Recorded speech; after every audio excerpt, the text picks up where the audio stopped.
All right. Well, welcome to the Women Veterans Alliance, our Wednesday webinar series. I'm Melissa Washington. I am the CEO and founder of Women Veterans Alliance, and I would like to welcome you all. As you may have seen from the reminder email that we sent out, we are piloting an app that can gauge as far as your interest in the presentation, and they are working on some additional features. That app, you can use it from your phone or you can use it on your computer as well. So just gauges as far as your interest in what's being discussed here on the Wednesday webinar. If you're not familiar with our organization, we are a nationwide organization, and our primary focus is to connect you with other women veterans as well as resources. And one of the ways we do that is through our Wednesday webinar series, which is part of our ways we connect through our networking and through our online and in-person events. If you are on social media, connect with us. We are on Facebook, Twitter, Instagram, Pinterest, LinkedIn, and of course, YouTube. So feel free to like us, friend us on the different social media platforms, and feel free to engage on those platforms. And also, if you are not a Women Veterans Alliance member, there are, of course, perks to becoming a member. Our Wednesday webinar series is provided at no charge. But if you are interested in joining Women Veterans Alliance, you can go to our website and click on join, and you'll find more information about becoming a member. If you've heard about the Unconference, haven't heard about the Unconference, that is our annual signature event that takes place every year. Of course, last year we had to postpone. This year it'll be October. And if you want to know what happens at Unconference, haven't been to an Unconference, I've shared some photos here of some things that happen at our Unconference. We have a clothing boutique. We have had painting classes. We do headshots. We bring in horses for equine therapy. We have makeup, hair. I mean, there's so many things that happen during this 3-day weekend. It is taking place on October 8th through the 10th at the Tropicana, Las Vegas. And a reminder that advanced pricing does end this week, July 31st. So please make sure to register to get that advanced pricing before general pricing starts on August 1st. Also, too, we have Women Veterans Giving, and I'll share a couple of our programs as the application just opened up for that. And that is our nonprofit partner, and Women Veterans Giving. We do, of course, work on as far as donations and other opportunities for us to receive funds to be able to help us get her there. And we send women to nationwide conferences, as well as we have an annual small business award that we award. If you haven't heard about it, we are launching a new magazine starting January 2022. It's going to be a Women Veterans Magazine / directory. It's a yearly publication that's going to have all the information needed for women veterans and those who support us. And we are looking at expanding to other states.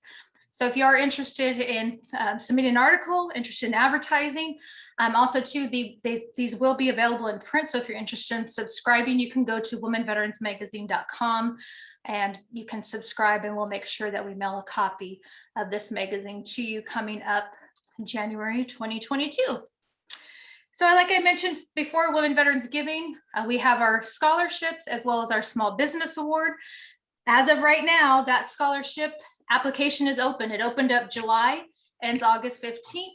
Our scholarships, we are giving away scholarships. We have given away in previous years scholarships to the Unconference, which covers the registration costs. So please do apply. And also, if you are a woman veteran that's looking to start or expand her business, if you've got an entrepreneurial mindset, or you have an idea, or you have your business, but you need some funds to help you expand your business, apply for the Small Business Award. To date, we've given over $10,000 to women veterans to help them expand their business. And so don't delay, because you definitely want to apply, get all your information in. And that person will be awarded, could be up to $5,000. She'll get the check right there during the Unconference that evening at our semi-formal awards presentation. So I highly recommend, if you're interested in either of those, to get your application in today. And we do have our August webinars that will be coming up, of course, next month in August. Just so that you know, we have been doing them 12 o'clock Pacific, 3 p.m. Eastern. We do have those scheduled for next month, but we've also added a few on at 10 a.m.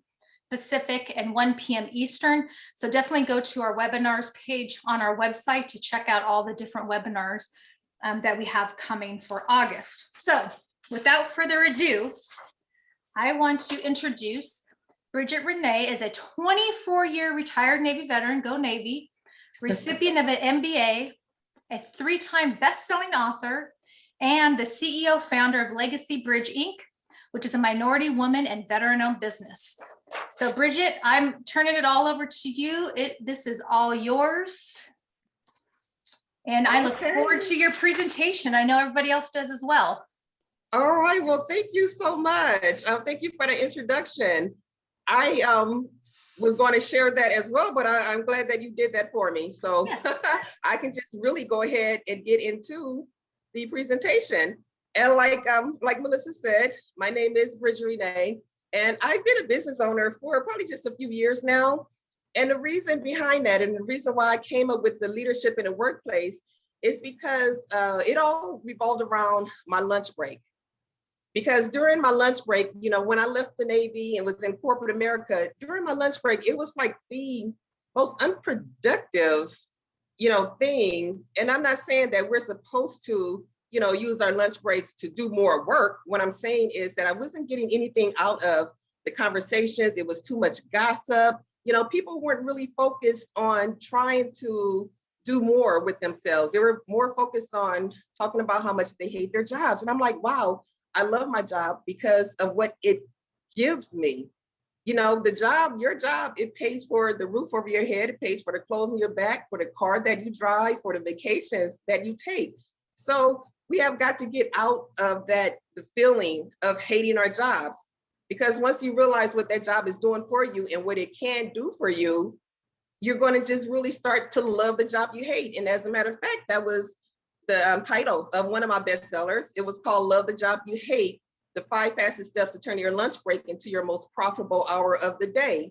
So I am very proud of what I accomplished with that. So let me get into it. Like Melissa said, that's me. You know, the Legacy Bridge specializes in like leadership, time management, and entrepreneurial development. And I love being an entrepreneur. And I want to say one thing to you ladies out there who have already started your own business. I know most of you know this. And a lot of things, what you're going to hear today, it may sound like I'm preaching to the choir, but sometimes you have to hear them not just once, not just twice, but 3 or 4 times before it just really register. And you're like, okay, so if that's working for somebody else, working for so many other people, then maybe that is something that I can incorporate into my daily life. And when it comes to entrepreneur development, what I tell people is that don't just start a business, but start a legitimate business. Don't be like, you know, a bootleg business where you're selling CDs or, you know, books out of your trunk. Be a legitimate business where you go through all the paperwork of getting a license, you know, going to the state and getting all the articles of incorporation together. And then once you get all of that, register yourself. It's time consuming, I'll tell you that, and it can be a pain, but it's so worth it. But get yourself registered as a veteran-owned business, as a woman-owned business, as a, you know, just a minority-owned business, because that can help you go a long way with regards to government contracts and things of that nature. And it just really looks good. And so the leadership in the workplace, it really is a twofold concept. Number one, it's about taking your power back, especially in the workplace, but just in life in general, and getting the promotions that you deserve. Because a lot of times you sit and complain, well, people sit and complain about the fact that someone is getting a promotion that they deserve because they say, oh, the boss likes them better or this and that. But there are a lot of other reasons why that person is getting a promotion that you know you deserve. Because just because you go to your job and you do your job, that's not enough these days. You have to do more than your job. And we're going to get into some of that because it is always it's better to be prepared and not have an opportunity than to have an opportunity and not be prepared. And that's why I focus a lot on getting these certifications as far as being like veteran owned or woman owned, because there may come an opportunity. You never know where you're going to go, who you're going to meet. That person can be the person who does the buying for like these corporations that do businesses, they do no other business but with small businesses. They want to get their supplies from small businesses. They want to, have like people come in and do lunch and learns. They want to work with small businesses. So they're looking for you, but you have to be ready when that opportunity knocks. And you don't want to just wait until, someone says, oh, if you were this or that, because it doesn't take a week to get all of this in order. It takes months. It can take up to 6 months just to get, your certification. So just please, if you have a business, go out there and research how to get your certifications, because it is so, so well worth it. But let's get into, we're going to start with taking your power back. And I live by the rule, of no distractions, because being powerful is a feeling that, you're in control, and no one can take that power away from you, but you have to get it yourself. You can't wait for someone to give it to you. You have to take your power back, because a lot of people in the workplace, they want power for themselves. They're not looking to give you power. They want the power for themselves. So you have to find those ways to take your power back. And one big thing that you have to understand is, what is it that's keeping you up at night? That's a powerful tool. What is it that keeps you up at night? Is it because you can't afford to live under the roof that you're under? Is it because is your car about to be, taken away? Do you feel uncomfortable because you're not doing your job the way it should be done? Or is it that relationship that you're in? But what is it that's keeping you up at night? You have to figure that out before you can feel powerful and move on. And that's the hardest thing to do, because one of my favorite mentors, Les Brown, this is what he says. The first thing that you have to do when you want to start moving your life in a different direction, when you want to start growing and just really building your life, you have to get the losers out of your life. You have to do that. And that's a hard thing for people to do, because there are some of those people that you grew up with, some of those people that are your blood relatives, but because of them, you're up at night worrying about, how am I going to do this, make this happen, because they're stopping your growth. So you have to understand what it is that's keeping you up at night. That's a part of taking your power back. And then also celebrate what you have already accomplished. Even those little things, they add up. Celebrate your small wins, because those micro wins turn into macro wins like overnight. You'll be surprised. If you show up for work on time or 15 minutes early every day, guess what? That's a win. Celebrate that. It's like, so what if you're not writing bestsellers, or you're not winning Grammys or things of that nature? No, you don't have to wait for something huge to happen in your life. You have to start celebrating what you have already accomplished. That way it allows you to move forward, because you're looking forward to the next day and the next day. What is tomorrow going to bring? What is tomorrow going to bring? So you have to start celebrating those little wins, because they're not little in that sense. They're just micro wins that are going to turn into those macro wins. It's going to help you get there. Trust me on that.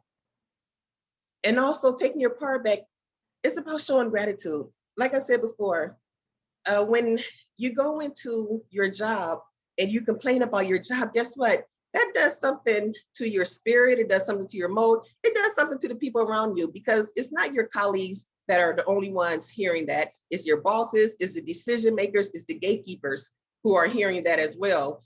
And not only are they hearing it, not because you're telling them this directly, it's because they can see it in the way you move around, the way you do your job, the way you walk, and the way, you're sitting at your desk, the way, if you're being like disrespectful on the phone, all the time, things of that nature. So show gratitude.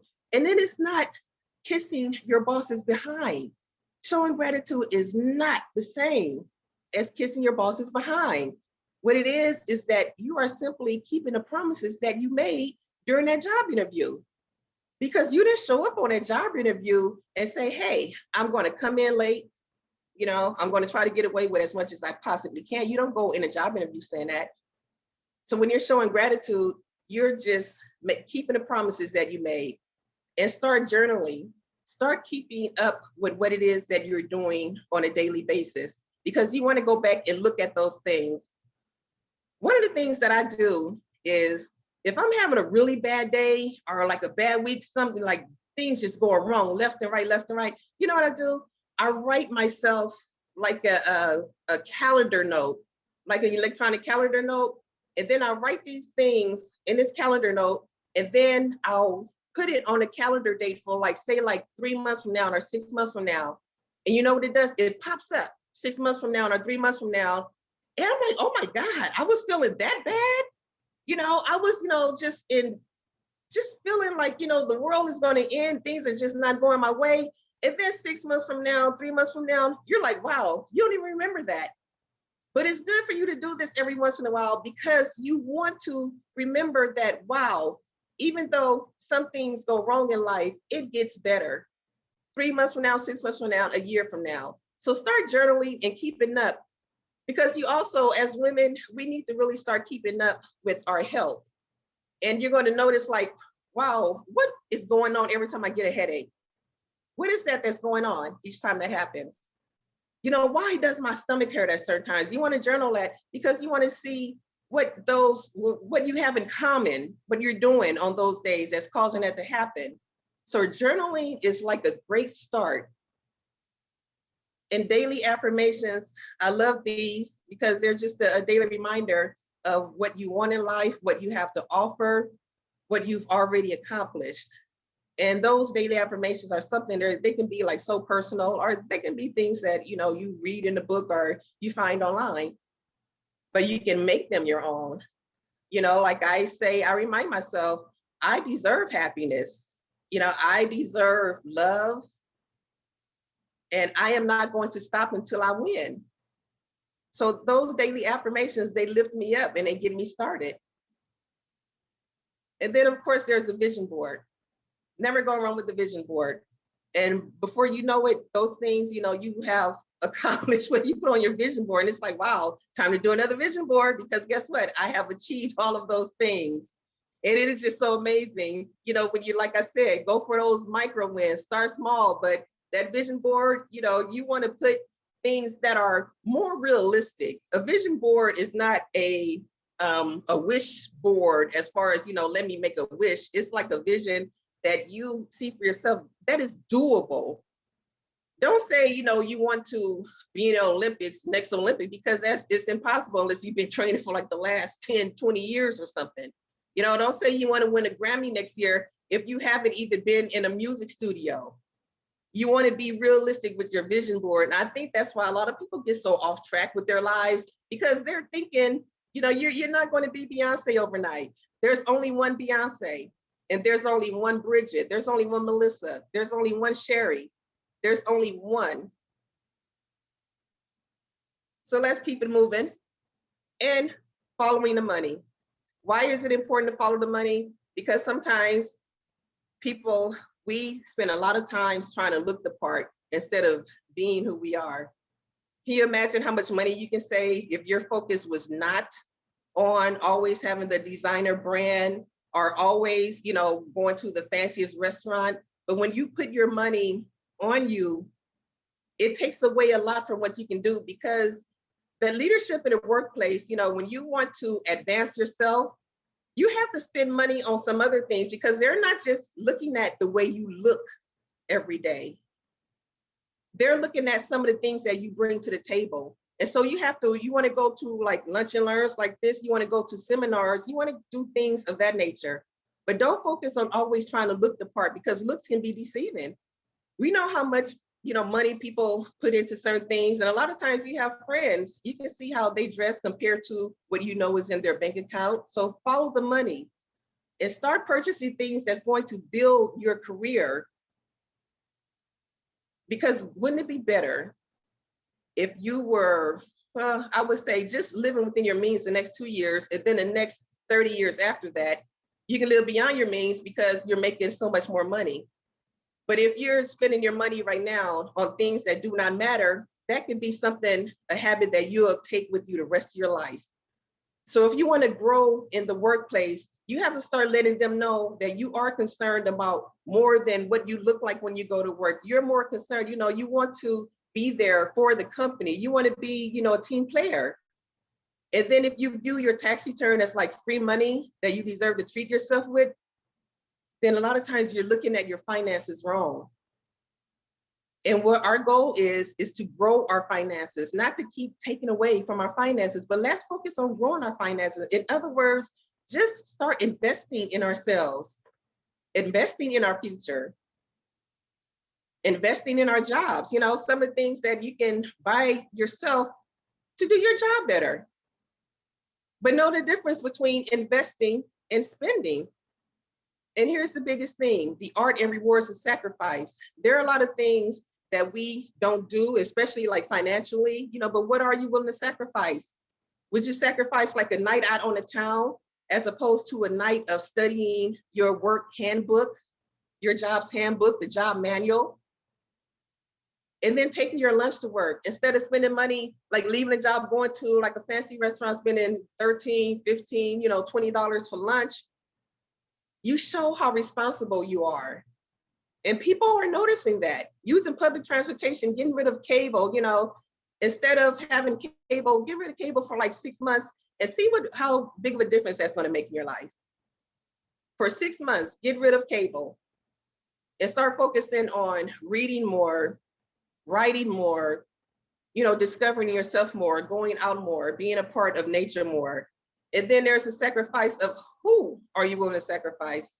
Like I said, get the losers out of your life. And that's really all I'm going to say about that, because you got the toxic family members, you got unsupportive friends and mentors you have outgrown. When I'm mentoring someone, guess what?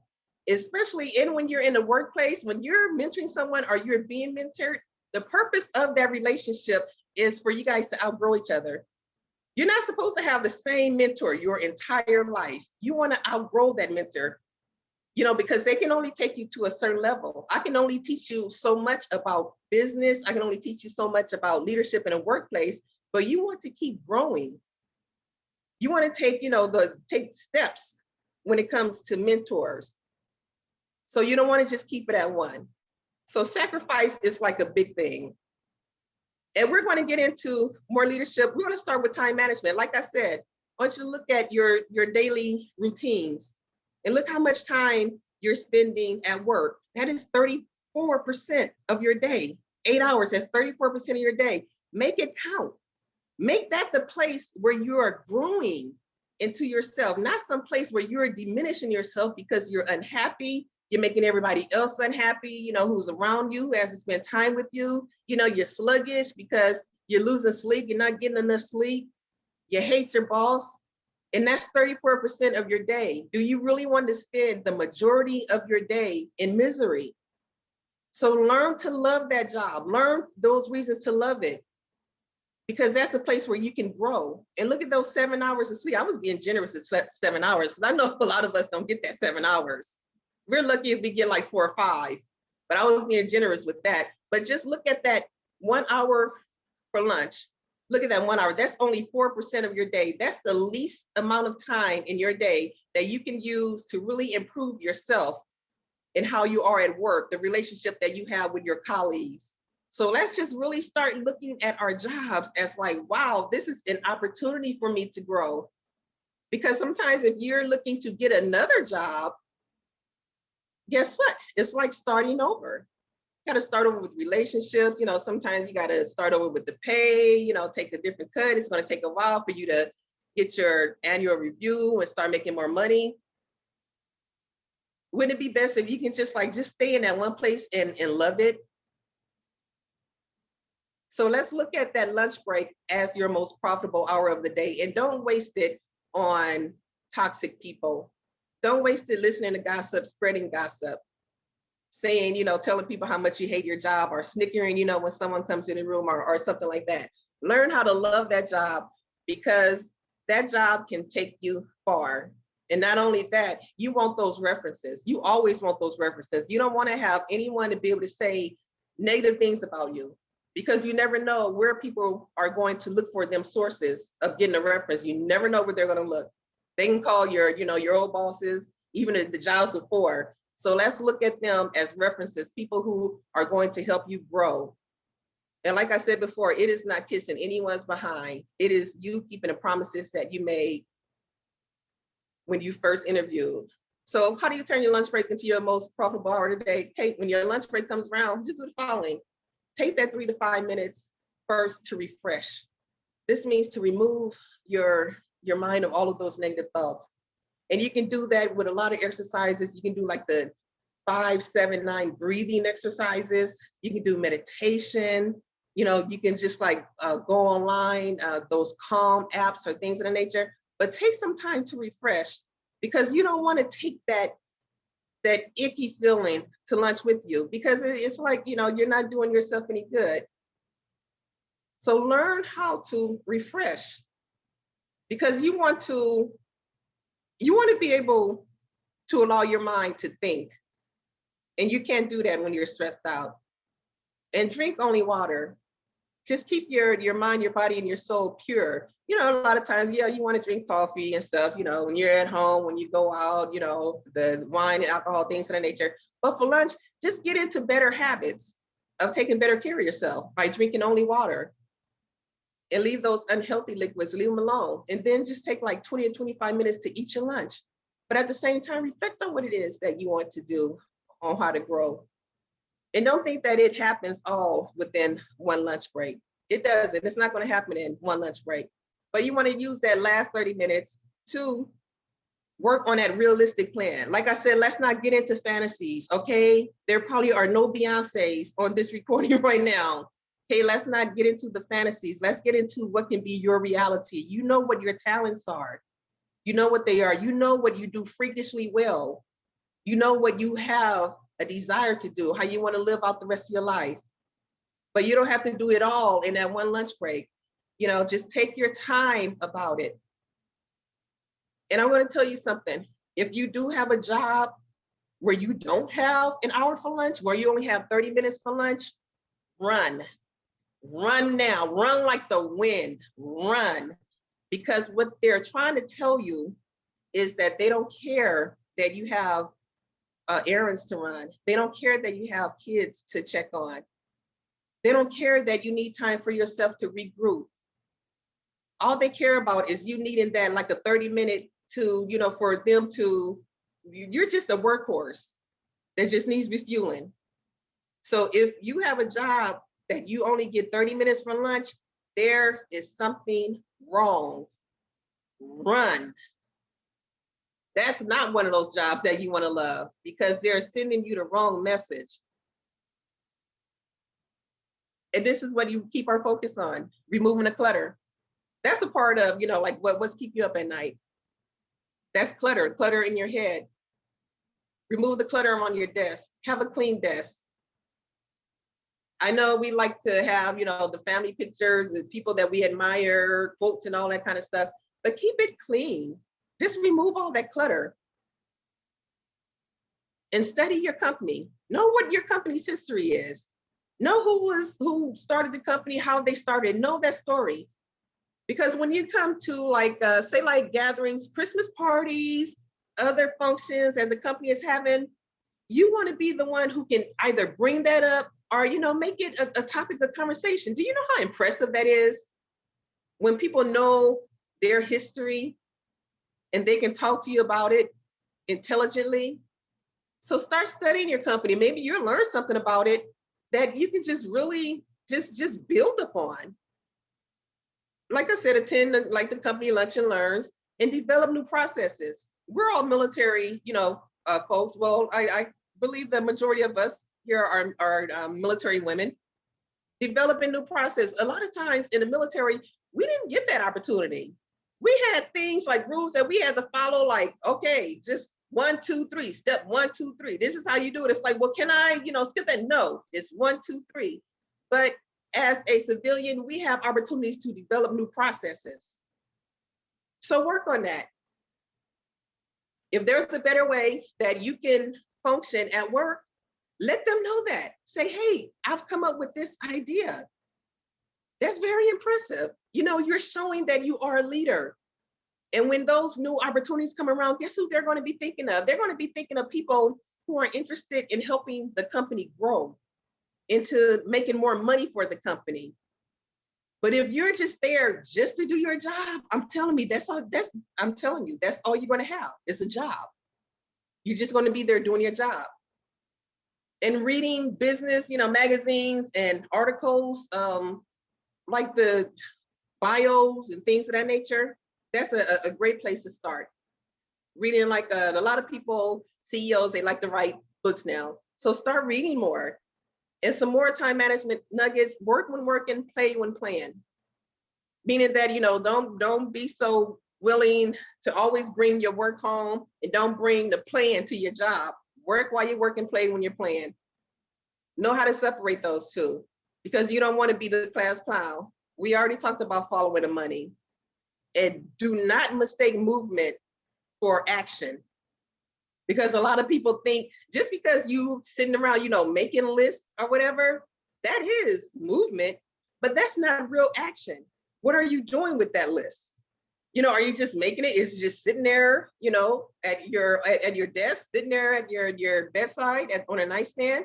What are you doing with that list? Don't mistake movement for achievement. That's just like when, when you go to the park and you see like people walking, they got on all this exercise gear and they're walking, but it's like they're walking in slow motion. It's like, what do you think that's doing? Your body in motion does stay in motion, but do you really think you're going to lose weight by moving in that slow motion? So let's not mistake movement for achievement. And don't think that just because, you're on a phone or, you're typing all the time at work, that they see that as like, oh my goodness, she's a go-getter. She's always doing that. People know what you're doing. They know what you're doing. So don't mistake in that for achievement. And you can't set goals by making lists, but guess what? What are you going to do with that list? You can't just let it sit there. And what type of order are you putting that list in? Are you going from like the micros to the macros? But that's the best way to start, to get your vision board started. And practice patience. This does not happen overnight. It took me so long to understand that I even wanted to do my own business. It took me so long. When I first got out of the military, I was like, oh, I am never, they say like never volunteer yourself again. Like never doing that again, never being a part of that. I had no idea that I was just going to be so invested in like women like you, people like you, because not only am I a veteran, I'm also a disabled veteran. So it's like I am concerned about our futures. I'm concerned about how we're treated. And I'm a part of several organizations. I'm a part of Veterans Helping Veterans. I'm a member of one of the American Legion posts. I'm a member of the National Association of Black Military Women. I'm also a member of a military sorority. And I really thought that all of that was going to end. Once I left the military, I thought it was going to be no more military. I'm done with that. I don't want to hear no more about it. But it's a part of our lives. It's who we are. So when you find your way, it's like you know who it is that you want to help. Just go for it. Because I had to, practice a lot of patience into just getting into that routine of like doing things actually like, for free. It's like you go out there in those organizations, you're doing it, for free. But it's a huge part of my life. And I don't think that I could really do well without it, because you meet the most fantastic people. Those people who are on those boards, like Miss Washington here, Miss Melissa Washington, she has created an organization for all of us. And guess how many people that she gets to meet? She gets to meet like CEOs. She gets to meet like people who are gatekeepers, people who make decisions, politicians, because she's not wasting her time, not going to those events, not going to the right conventions, not going to the right presentations, things of that nature. So you can imagine who she knows. And I am doing the same thing. I mean, so many different people. And let's talk about ethics and like where to find information. We talked about that a little bit. And I may need to up this presentation a little bit. But yeah, focus on a company website and their mission statement. Because what their mission statement is telling you is what they're about, and become what they're about. If you want to be with that company, just be with a company. Don't be embarrassed when you say, oh, I love my job. don't feel that you have to be embarrassed by saying that to your colleagues because they're expecting everyone to say, oh, I hate my job. No, be a person who says they love their job. I once had a colleague, her name was Denise. And one time, Denise, we were talking and she was telling me about one of the other people at the job. She says, oh, you know, she has like a gambling habit or something because she likes to watch those, you know, those shows that when they're always selling stuff on those shows, I forget what you call them. And I'm looking at her and she's thinking I'm looking at her like tell me more with more curiosity. But the expression I was giving her was, why do you know this? How do you know this? Even if that woman said that to somebody, she was telling them that in confidence. That is not how we are as grown, mature women. We don't do that to each other. We had to have each other's back during, you know, the time that we served, and we still have to have each other's back. But let's not be stabbing each other in the back and going around saying these crazy things about people. Because if I was to tell you something like that, guess what? I would be telling you in confidence my biggest secrets and things of that nature. But focus on the company social media and be a part of it. Post on there. You know, what are you doing over the weekend? Relate it to your company and say, hey, you know, next time I go for it, because I like hiking. Next time I go for a hike, hey, you guys want to come hiking with me? Include your colleagues in some of the things you do, not all, but in some. What I'm saying is a lot of times our jobs are our lives. Like I said, how much time was that spent at work? What was that, 34% of your day? Most of your waking hour? Make it something that you can enjoy. And at the same time, you're becoming a leader. But I talked about this before as well. Owner, president, you know, they always like to write books and stuff, having their own, you know, bio, how they became self-made and all that. Go to Google, you know, the news media, but find out information about your companies and start talking about that in your daily conversations. But don't, like, if you're going to the lunch break room, don't use that break to put down others or to talk about things that really aren't important. Just start focusing on building yourself, and then people are going to see the difference in you. And that's another way to keep the losers out of your life, because once people see that you're starting to grow, they don't want, you know, they don't want to deal with you. But know what it is that you value. Here are just a lot of words, but a lot of them have meaning to you. What do you value in your employer, in your colleagues? Do you like people who are intelligent, teamwork, strength, power? Power is a good one. Don't be afraid to want power. We talked about that earlier, taking your power back, but don't be afraid to expect to have power. You want growth, you know, health, family. What is it that you value? Know what it is that you value. So when you go in on like different interviews, when you're going for that new position within your company, know what it is that you bring to the table and be able to talk about it intelligently, because that's what leaders do. And emotional intelligence, we all know what emotional intelligence is, but just being able to handle yourself during like difficult conversations and not going off, you know, just because people say something that you don't like, especially in a workplace. You know, people get, I would imagine the percentage of people who get fired just for saying like the wrong thing, and that can just slip out so fast. But if you just start maintaining that emotional intelligence about yourself, it's not going to slip out, because that's not the person who you are. And I do have this exercise that I do. I'm not going to really take the time out to do this, but it's just unproductive ways of communications versus emotional intelligence. And you'll be so surprised. It's like people sometimes act like they have no training when they say things like, you know, you have such a nasty attitude. That is not how you talk to a colleague, or especially a boss. Why can't you be more like Tracy? That's not how you talk to people at work. We have to learn like a different type of, you know, a language. Well, just like we did in the military. And I've forgotten a lot of that stuff. Sometimes, you know, I hear people talk with the like the Navy, you know, jargon. And I'm like, oh my God, we actually used to talk that way. That word actually exists. So it's interesting. But, you know, a lot of businesses, they have like their own jargon. Learn what that is and learn how to communicate your thoughts better. We're going to skip that. And just with what affects communication, good communication. We all know that, like misleading information, if you're sitting there giving a person just information that doesn't even exist, just because you like hearing yourself talk, that's going to affect the way they communicate with you. And that's going to get back to the people who are going to put you in better positions. Making it personal. We don't go to work to make it personal. It's personal for us because, we want to keep growing. We want to make money. We want to pay our bills, but you don't go there to make it personal. Lack of confidence.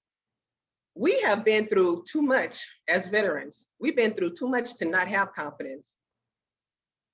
I am an introvert, believe it or not. I am just a straight up introvert. But when it comes to what I believe in, like believing in you, believing in, how far we all want to go as women together, I can sit up here, I can talk to you all day. All of a sudden, I have all the confidence in the world because it is something that is in me. This is where my heart is at. So I just gain confidence every time I talk about like my company and what it is that I do. Body language is so important. The way we stand, the way we have our arms, the way, everything that is just so important. And we have to watch that. Personal space is huge, especially now. I don't even need to talk about this because COVID has said everything about personal space. So we're not going there. Let's talk about, like online communication. And this is something that I see all the time. And I see most of it in like personal emails, the emails that like my friends, send me and things of that nature, are from the organizations, the veteran organizations that I'm with. The communication is so sloppy. But anytime you are emailing someone, you want to have a clear subject line. Sometimes you don't even get a subject line. It's like, really? You know what? I shouldn't even open this. But sometimes you're so curious as to just how, what is it that you want? You open it, but you have to have a clear subject line and make it short. A professional greeting. You don't say, hey, what's up? You talking to your boss, like, hey, what's up? Because you don't know if that email is going to need to be forwarded to someone outside of the company. But you always want that professional greeting. And that's why the clear subject line is so important, because if it's going to be forwarded to other people and then another person, you want everybody to be on the same page. And short paragraphs are bullets. Have you seen those emails where everybody is typing all caps? Drives me crazy. Drives me absolutely crazy. A lot of times I'll delete it. If it's not something that's going to make me money, I delete it. Because it's like when you're, when you're doing all caps, it's the equivalent of yelling. So short paragraphs are bullets. Just make your point. Get in and get out. It's an email. It's not like a presentation like this. Professional closing. Yours truly, Bridget, Renee, with your contact information, a signature line with contact information. Don't make the email. A lot of times we think of emails the same way we do like a Facebook post. And guess what? That doesn't work. It's not the same thing. You don't say the word R when you mean like your, or stuff like that. You don't spell it Y-U-R, or how you spell it with social media. We don't do that in professional, emails. And a lot of people, they're testing you for that.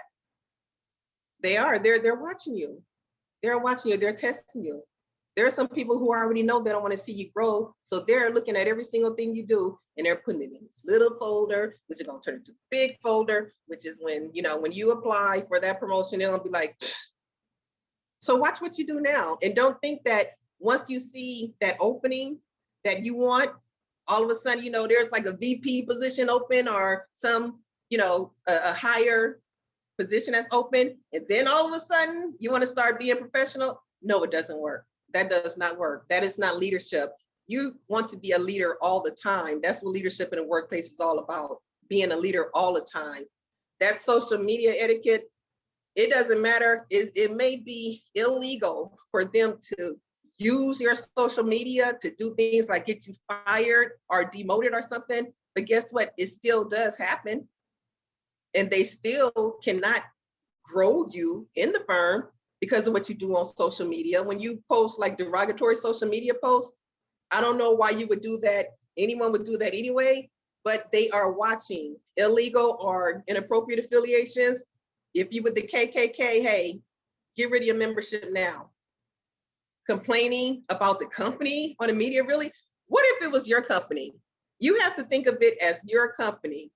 This is who you're championing. You know, what if it was your company and you got your employees online complaining about you?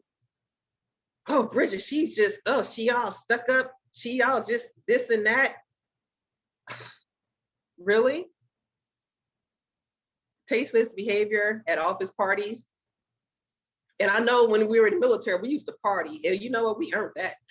We earned that party. And like the way we did. I know I did. I'm not going to even apologize for that because it's still a part of my record and I can never hide it. So gotta, you know, I gotta live with it. Anyway, that, you know, tasteless behavior at those office parties. I have had a few colleagues after the Christmas party, they never came back to work. Because I mean, they showed their behinds off. They showed out. It's like, wow, funny as heck, very memorable. But yeah, you're not winning. You're not going to get any points. And using your company letterhead or the uniform inappropriately. And I'm going to give you two good examples. One is the company letterhead. When I worked for a law firm, one of the secretaries in a law firm, she used the law firm's letterhead to write to one of her like vendors that she was having a problem with. And so to the vendor, it looked like that letter was coming from the law firm. So of course the vendor, you know, contacted the law firm. It's like, what, are you guys suing us or something? Like, no, we never seen this before. Guess what? She's fired. Uniform. It was a big thing. It went viral. I think it was a couple of years ago, but a woman was in her company uniform and it was on her personal time, but she got into it with another driver or something. And she got out of her car and she just like went off and all this and all that, but she's wearing their company uniform. Guess what? She's fired. So these are ways of how you can get fired on your day off. Can you imagine like Ice Cube and Friday, the first Friday, how to get fired on your day off? Yeah, we don't want that. We're leaders. And we start together, we finish together. You know, a lot of companies, they try to make you feel like you don't have any power to say anything when you need their attention while working. But you know what? It's okay for you to ask questions up front. Ask as many as you need to ask. Make sure that your assignments are understood and achievable. Because if you're just sitting there wasting time wondering, how am I going to get this done? I don't have all the tools, you know, that I need or the supplies that I need. Guess what? You're going to seem like you've just been wasting all that time. But it's okay to ask questions until you understand what it is that you need to do. So don't be afraid of that. And that's a part of taking your power back, because when you have power, when you feel powerful, you go there with the expectations of them treating you just as much as an adult that you want, you know, how they want you to treat them. So it's not a one-way street. It is not a one-way street. It's a two-way street. You go there with expectations of being treated fairly, of being treated, you know, like you got some common sense, of being treated like they want you to grow. They want to see you grow. You have to go there with that expectation. But if you're hiding in a corner, afraid to do your job because you don't have the right tools or you don't understand what the assignment is, that's going to look bad on you. Have a written set of goals, perform quality checks, you know, ask your boss every once in a while, hey, you know, is there anything I could be doing better? Don't wait for your annual review. That's not a leader to just sit there and wait for things to happen to you. You have to make things happen for yourself and leave room for holdups. And I you know what, I still have a problem with that. I really do, because I will go and run errands. I'll put like, okay, 2 hours to go do this and that. And it takes me like about 4 or 5 hours. I'm like, girl, you were tripping from the beginning, saying about 2 hours. Because you see yourself getting your car, going straight there, like all the lights are going to be green. There's not going to be no traffic, no line or nothing. You know, so you have to leave room for holdups and don't skip any steps. Remember that, well, that's coming like from the military, but you know, they do have those certain steps in there for a reason. And if you skip it and it causes issues, then guess what? That's going to be on you because you skipped the step. And have follow-up sessions. That's key. Why not have a conversation with your boss Just because they didn't call you in their office doesn't mean that you can't just go in there every once in a while and say, hey, how am I doing? What's going on? Customer service. I think what a lot of people don't realize is that your colleagues are your customers.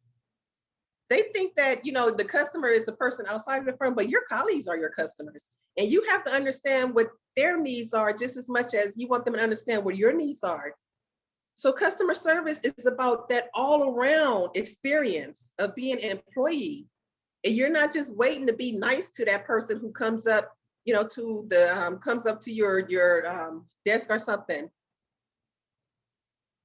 And they're from the outside. It's like, no, you want people from the inside. That person who works in the copy room is your customer. That person who works in the mill room, they're all your customers. And demonstrate some of that, the qualities of 5-star service. Learn how to read people and know what it is that they want. It is so easy to ignore people, but why be that way when you can be helpful? And it just leaves a smile on your face because you're doing something good for good people. And this is the Disney approach. It's called being heard. Like H is for hearing, let the customer tell the story. E, empathize, convey understanding. A, apologize, even if you're not at fault. You don't have to be right all the time. Resolve, handle as quickly as possible. Diagnose, fix the problem so it won't happen again. But you want your customers to be heard because they're there for a reason. And you know how you feel when you are trying to get through the customer service or when you go to a place of business and you feel like you're not being helped. That's a lonely feeling and you feel like going off. But sometimes you have to wonder what you put out there to this universe, it is what you're getting back. And if you're putting out the hatred, the misunderstanding, the drama, that's what you're getting back. Sometimes people are wondering, wow, why is my life so, confusing? Just putting it all together, the qualities of a good leader. Like there it is right there. There are so many other things. I really like inspires others. I like that. And I know that's what we all want to do. We want to be, I called my company Legacy Bridge because I want to leave behind a fabulous legacy. I want to inspire others.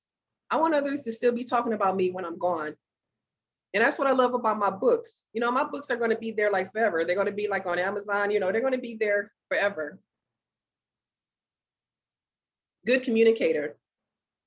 A good communicator is not just one who knows the big words and can use them correctly. A good communicator is one who knows when not to talk. Being able to make decisions. Accountability. Oh my goodness, that accountability is something else. A lot of people don't want to be accountable for anything anymore. And we got so many ways that Big Brother can just be watching over us and still we be, not being accountable for what we do. Knowing we wrong, knowing that they seen it. They got all kind of evidence, but we don't want to be accountable. Creativity and being innovative. I love that because when we go to work, a lot of times they have their company manuals, of course, but you know what? You're there to change that. You're there to grow them.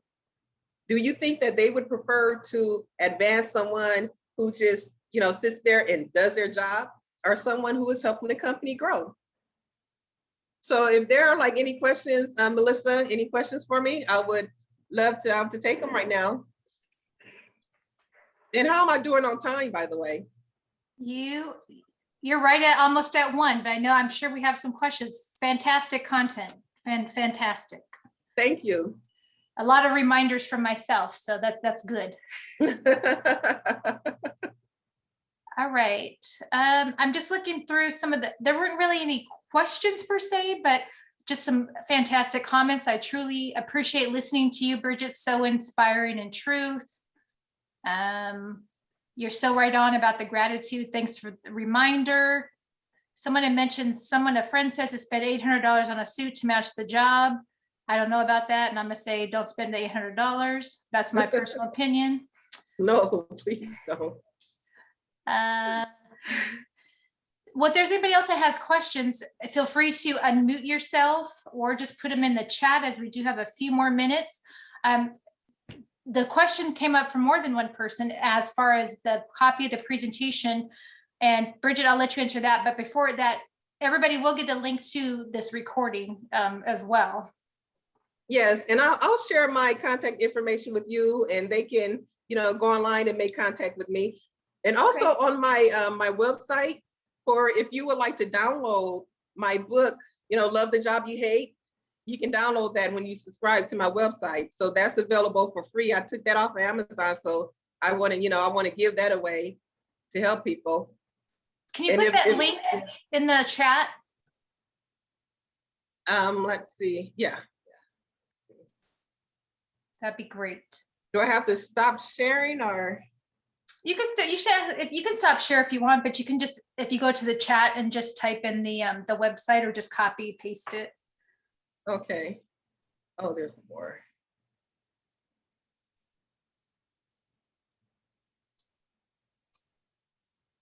And while she's doing that, is there anybody else that has any questions?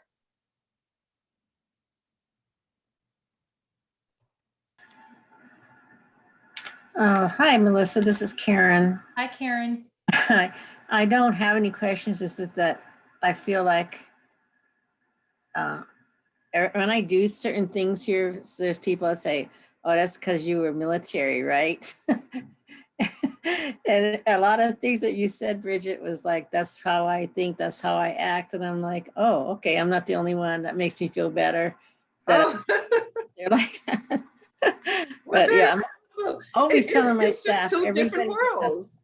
Huh? Yes, it is. It's two different worlds. And the thing is, it is, we can get along, of course, in corporate America, but corporate America will never understand what it's like to be in the military. They will never understand what we have gone through, what we have to put up with, because there's no such thing as like a corporate boot camp, where they can go through to do all these strenuous exercises and things of that nature. So they'll never get us, but we can definitely, become a part of their world and grow within their world. And a lot of times you can use that to your advantage, your military status and some of the tricks of the trade that we know from being in the military. I do that all the time. Yeah. And I, sometimes I scare people when I do that, but I can relate to that. Yes. I in the corporate world, or civilian world, they push back, and in the military, you're not allowed to do that. And somebody made a comment to me. I said, no. I said, when I was in the military, when you get told something, you do it. Mm-hmm. Like, oh, well, I think is no, you do it, and then but yes, push back like that. And that's the thing. That's why I talk about taking your power back, because a lot of times in the military we do feel powerless. Because if my, senior chief or whatever tells me to do something, guess what? I have to do it. And it's like, you feel a little powerless when that happens. But in corporate America, you don't want to go there and still be in that corner like that, being, making yourself small. It's like, no, in corporate America, you have an opportunity to really grow with them, because the military is not about making money. They're not about, spreadsheets and all of that stuff. Corporate America is, their bottom line is making money. So when you're making them money, hey, they love you and they're going to grow you. So don't be afraid to come out of that shadow and flex. Yeah. Sometimes when I've instructed people to do something, I'll say, and then they want to push back. I said, did I ask you to do anything illegal? Is it against the law? If not, then why aren't you doing it? Because it's like just normal common sense stuff that I ask them to do. Interesting, very interesting. And I always end my presentations with two questions, two life-changing questions.